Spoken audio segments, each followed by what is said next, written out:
Hello. How are you guys? It's Celia Motsoneng Zengele again. If you're coming across this YouTube channel for the first time, welcome. And if you're coming back, thank you so much again for entrusting me with your data and your time and believing in me. Thank you so much. And there is a pressing issue that I would like us to address that just happened this morning. So this morning, according to reports that are coming in, around 8 a.m. at Tembisa hospital, there was a shootout.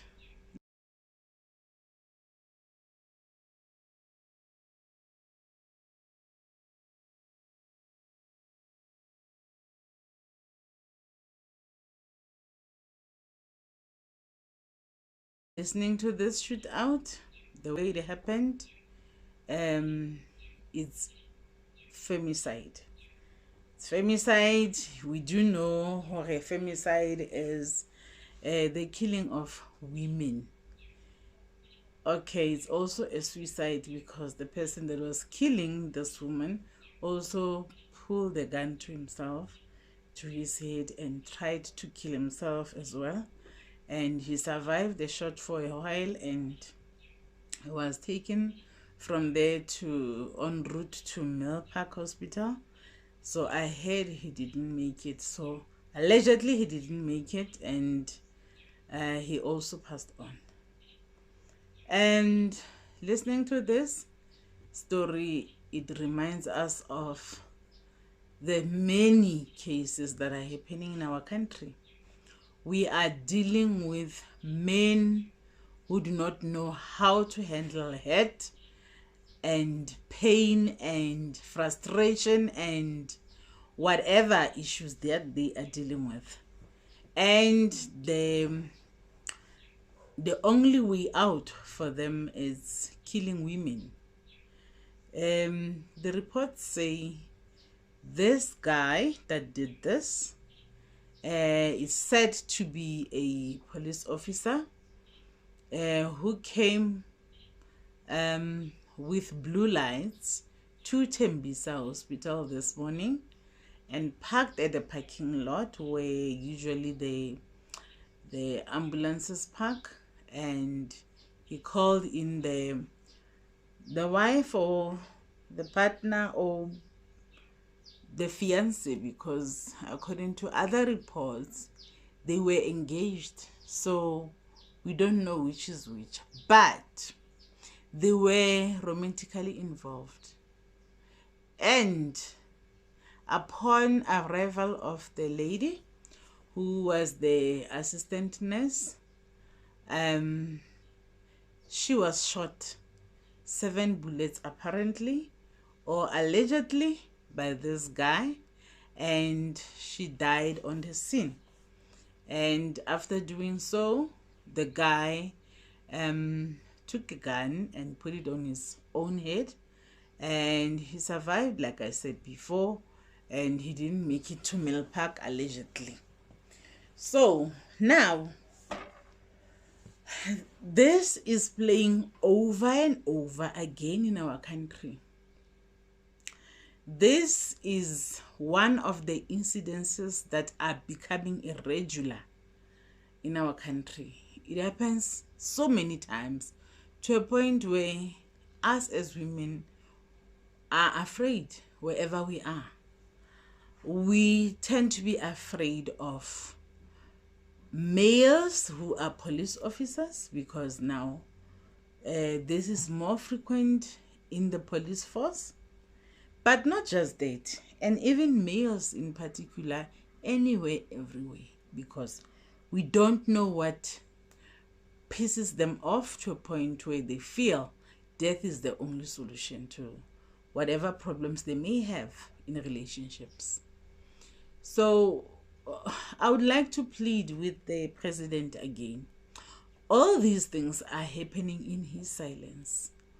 all these femicides are spreading, and they are causing havoc in the country under his care, under his rule.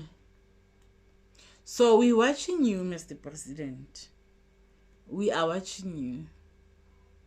We are watching you promising us things that never happen. We are watching you promising us the unbelievables, because everything that you're gonna say from now onwards, already we have started not believing you. We are going to call everything you say unbelievables, because really we don't see any kind of effort that you are making on your side to change things. Things are just carrying on as normal. We're going to talk about this case right now, and in a week's time there'll be another case to talk about. In a month's time there'll be many other cases to talk about, and this one would have been forgotten. Or just because it happened in the public eye, and even there is a statement in the health department that was released this morning, then maybe the case would have, if this guy had survived, this case would be taken seriously. But only because it happened in the public eye. How about the many cases that are not taken into consideration? So many women are dying. How many more should die? How many more should die in a way that will influence the government to do something about the femicides that are happening in this country? How many more? How about we sacrifice that number? How about we are given that number so that we can see who we can sacrifice, just to meet up that number so that we can rest, because we can't rest. We've got children, we've got daughters, we've got sisters, we've got aunts, we've got mothers, we've got friends that we should always be concerned about, whose safety we should always be worried about. We are worried about our own safety. Besides our own, we worry about other lives of women in this country. This ain't fair. And I'm not going to say this is not happening to men. This is not about it. We're not talking about that today. Today, my intention is to talk about the femicides that are happening in this country. What is it that men want from women that will make them stop killing women? What is it that we need to do? Is there anything that we can change? Just so that we can be allowed to live. Are we next? Who's next? Definitely I'm not. I refuse to live in fear. I refuse to live in fear that a person that I may entrust with my life, they would end up killing me and removing me from this world, removing me from my children, and taking me away from my life. I refuse. But unfortunately, whether we want, whether we don't want, this is happening. That is the reality. How should we plead to men to stop killing us? How? What is it that will make them feel that we are also human? We are also human. We also have a right to live. And people tend to think that once they meet people, they are entitled to the lives of those people. You didn't know that person before you met them. And you were who you are before they were there. What makes you think you cannot leave after they left you, after they had you? Let's assume that this lady may have had this guy in whatever way. What makes him think that he cannot survive that?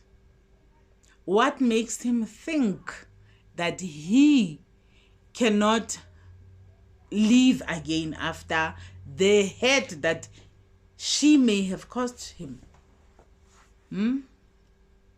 What's wrong with men? Are your egos that big to a point where they are just like balloons? Once you pop them, you cannot have them back? Like, really? This has got to stop. Because we've got children. We've got children that we refuse to be always worried about. We've got daughters, we've got sisters. I'll repeat this again. We've got female friends, we've got mothers, we've got aunts that we don't want to be worried about. And I don't know this thing of men killing themselves. Patrick Shai, the man that we had hoped that he was gonna convince men to Kuluma, as he had started a Kuluma Ndoda movement. He seems to have left the Kuluma Ndoda movement along the way and follow the path. So the only thing that we can applaud him for is that he died alone. He did not have to kill the wife. That is the only thing that we can applaud him for. But what is it that makes men feel so defeated after the pain and the hurt? What is it that makes them feel that hurt to a point where they feel that the only solution is death? That is a question that needs to be answered. That is a mystery that needs to be solved. Thank you so much for watching this video. Please share, subscribe, like, and leave a comment. Maybe you can have answers as to what is it that can stop men from killing women and killing themselves. What can make men change their mind about killing themselves as a solution to their problems? What is it that can be done to help men stop what they are doing so far? Thank you so much. Bye-bye.